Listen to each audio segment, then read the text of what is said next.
Hello बच्चों, हम लोग 8वीं क्लास का गणित कर रहे थे जिसमें हम लोग 11 चैप्टर कर रहे थे मेंसुरेशन। 11.1 हम कर चुके थे, 11.2 आज से हम स्टार्ट कर रहे हैं। इस एक्सरसाइज को स्टार्ट करने से पहले कुछ नए फॉर्मूला हैं जो आपको पता होने चाहिए और उनके बारे में आपको जानकारी होनी चाहिए। Let's start the formulas. अब इसमें देखिए बेटा, आपने पहले 7th क्लास में एक फॉर्मूला पढ़ा था, समांतर चतुर्भुज।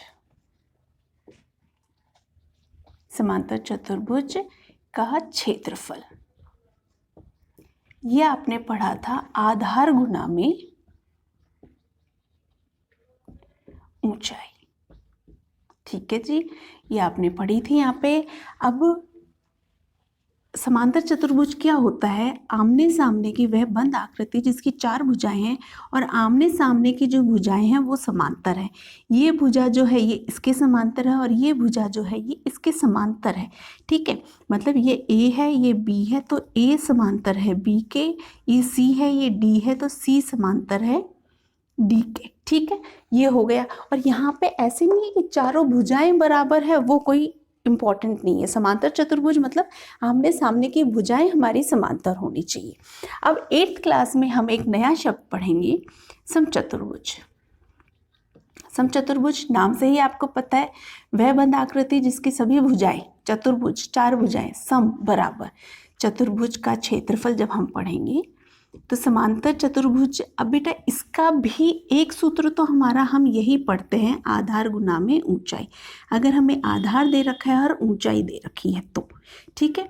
दूसरा हमारा जो सूत्र है यहाँ पे, अब देखिए समचतुर्भुज क्या होता है? जिसकी सभी भुजाएं बराबर हैं और समांतर हैं।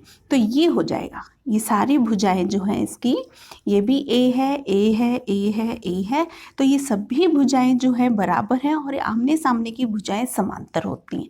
इसको हम रोम्बस बोलते हैं, रोम्बस। ठीक है, और ये हमारा पैरेललोग्राम होता है, पैरेललोग्राम। ठीक है जी। अब यहाँ पे देखिए, जब आधार और क्षेत्रफल, हमें आधार और ऊंचाई दे रखी है तो हम इस सूत्र को यूज करते हैं। पर हमें आधार और ऊंचाई न देके अगर हमें इनके विकर्ण दे रखे हैं, विकर्ण क्या होता है बेटा? ये जो दो वर्टेक्स होती है, शीर्ष होती है, अपोजिट शीर्ष को जोड़ने वाली जो रेखा होती है वो हमारे विकर्ण होती है। जैसे इस पॉइंट को और इस पॉइंट को अपोजिट शीर्ष हो गए, इन दोनों को जोड़ने वाली जो रेखा है वो हमारी विकर्ण या डायगोनल हम बोलते हैं। ये होता है ये और ये। अगर ये हमें दे रखी है तो हम कैसे ज्ञात करेंगे? उसके लिए हमारे पास में सूत्र है, सम चतुर्भुज का क्षेत्रफल, अगर डायगोनल्स दे रखे हैं, विकर्ण दे रखे हैं, तो विकर्णों का गुणनफल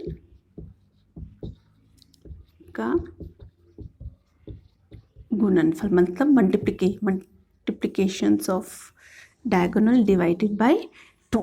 जो भी हमें यहाँ पे दे रखा है, जैसे यहाँ पे हमें ये 4 दे रखा है, ये 5 दे रखा है, इन दोनों को मल्टीप्लाई कर दीजिए और 2 से डिवाइड कर दीजिए, तो हमारे पास में जो समचतुर्भुज है उसका क्षेत्रफल हमें प्राप्त हो जाएगा। एक सूत्र ये है, आप इसको याद कर लीजिएगा, नया है। और स्थिति परिस्थिति देख लीजिए, हमें डायगोनल्स दे रखी है तो हम लोग ये सूत्र यूज़ करेंगे। अगर हम लोगों को ऊंचाई और आधार दे रखा है तो हम ये यूज़ करेंगे। ठीक है, समांतर और समचतुर्भुज मैंने आपको बता दिया, इसमें क्या होती है, सभी भुजाएं बराबर नहीं होती, आमने सामने की भुजाएं समांतर होती हैं। इसमें क्या होता है, सभी भुजाएं बराबर होती है और आमने सामने की भुजाएं जो है वो समांतर और बराबर होंगी। ठीक है, अब एक और हम लोग सूत्र लेके चलते हैं इसमें नया। दूसरा और हम लोग इसमें जो सूत्र पढ़ेंगे वो है हमारे सामान्य चतुर्भुज। मतलब कोई भी चतुर्भुज, किसी भी प्रकार का चतुर्भुज अगर होता है जिसको हम क्वाड्रिलेटरल बोलेंगे, ठीक है, कोई भी का क्षेत्रफल, यहाँ पे इसका जो क्षेत्रफल होगा बेटा, इसका सूत्र आपको याद करना है, 1/2 गुना में हमें विकर्ण दे रखा होगा, कोई भी एक विकर्ण दे रखा होगा, और मल्टीप्लाई बाय, इसमें हमारा जैसे कोई भी, ज़रूरी नहीं है कैसा भी, ये हमारा हो गया ना। यहाँ पे आमने सामने की भुजाएं बराबर है ना समांतर है, कुछ भी हमें नहीं दे रखा, तो ये भी तो चतुर्भुज हो गया ना। तो इसमें क्या होगा, जो भी हमें एक विकर्ण दे रखा है, देखिए ये विकर्ण हो गया हमारा, और इस विकर्ण पे अपोजिट जो शीर्ष है उनसे डाले गए जो लंब हैं, ये देखिए ये लंब है। इन लंबों का देखिए ये हाइट है, ये h1 हो गया यहाँ का, और ये h2 हो गया, और ये डायगोनल हो गया हमारा। तो यहाँ पे ये हो गया कि विकर्णों पे डाला, और यहाँ पे हो गया विकर्ण पर डाले गए लंबों का योग। विकर्ण पर डाले गए लंबों का योग, ठीक है।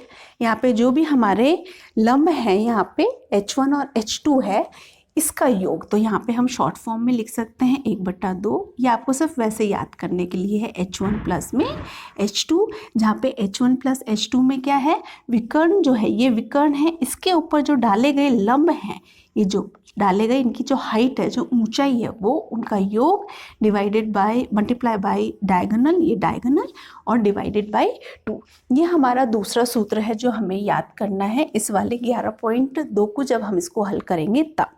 एक और सामान्य और एक और हम लोग इसमें पढ़ते हैं तीसरा, वो है समलंब। समलंब चतुर्भुज का क्षेत्रफल। देखिए अब समलंब चतुर्भुज का जब क्षेत्रफल की मैं बात करती हूँ आपको, तो बेटा सम और लंब, इसको हम लोग ट्रेपेजियम बोलते हैं। ये हमारा ट्रेपेजियम होता है। ये होता है कि कोई भी एक भुजा जो है, जो भी कोई दो भुजाएं हैं आमने सामने की, वो तो समांतर है, ठीक है।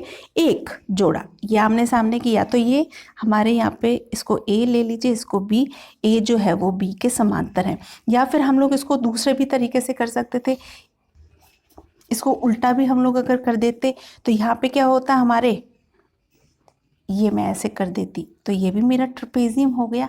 तो यहाँ पे ट्रेपेजियम में हम लोग कर सकते हैं कि आमने सामने की जो भुजाएं हैं, कोई भी एक भुजा, एक पेयर जो है हमारे आमने सामने का, वो समांतर होगा और दूसरा जो है वो असमांतर है। तो इसका मतलब कहीं ना कहीं, अगर समांतर नहीं है इसका मतलब कहीं ना कहीं हमारा ये टच हो रहा है। तो ट्रेपेजियम एक प्रकार से हम प्रिज्म का भी जब फॉर्मूला लेंगे तो भी हम लोग इसी फॉर्मूले को यूज़ कर सकते हैं। इसका है कि जो समांतर भुजाओं का योग, हमारी जो यहाँ पे समांतर भुजाएं हैं, ये समांतर भुजा, ये भुजा और ये भुजा समांतर है, इन दोनों समांतर भुजाओं का योग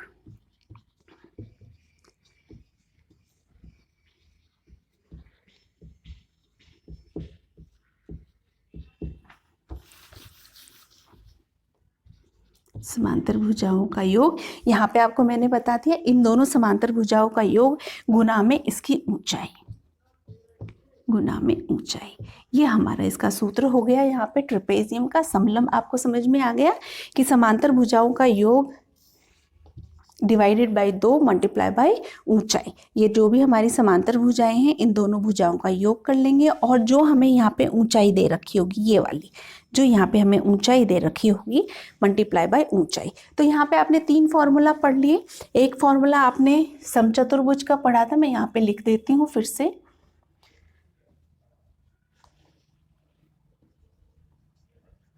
समचतुर्भुज का क्षेत्रफल, जो भी आपके डायगोनल्स हैं उनका गुणनफल, विकर्णों का गुणनफल डिवाइडेड बाय 2। ये हमारे पास में 3 यहाँ पे हम लोगों ने नए सूत्र पढ़ लिए। सबसे पहले समचतुर्भुज, समचतुर्भुज आपको बता दिया। फिर है सामान्य चतुर्भुज। सामान्य चतुर्भुज होता है जो कि क्वाड्रिलेटरल है, सिंपल अपना कोई भी चतुर्भुज है, उसका सूत्र होगा 1/2 गुना में विकर्ण जो हमारा है दिया हुआ है वो, और विकर्णों पे डाले हुए जो लंब हैं उनका योग। और तीसरा हम लोगों ने पढ़ा समलंब चतुर्भुज का क्षेत्रफल, जो कि ट्रेपेजियम होता है। यहाँ पे जो समांतर चतुर्भुज हैं उन भुजाओं का योग, भुजाएं हैं उनका योग डिवाइडेड बाय 2 मल्टीप्लाई बाय ऊंचाई। ये हम लोग 3 फॉर्मूले हमने यहाँ पे अभी पढ़े हैं बेटा, इंपॉर्टेंट फॉर्मूले हैं, इन फॉर्मूले को लर्न कीजिए। और जो 11.2 एक्सरसाइज है वो हम इन्हीं 3 फॉर्मूलेस को यूज़ करके हम लोग उस एक्सरसाइज को सॉल्व करेंगे, जो कि हम नेक्स्ट वीडियो में स्टार्ट करेंगे। तब तक इनको याद कीजिए एंड लर्न कीजिए इनको अच्छे से। कंफ्यूज मत होना आपस में कि विकर्ण हम किस में लेके, विकर्णों का गुणनफल हमारा कहाँ पे आएगा, लंबों का योग कहाँ पे आएगा और समांतर भुजाओं का योग कहाँ पे आएगा। तब तक thank you for watching the video, इनको लर्न कीजिए। Okay, have a good day.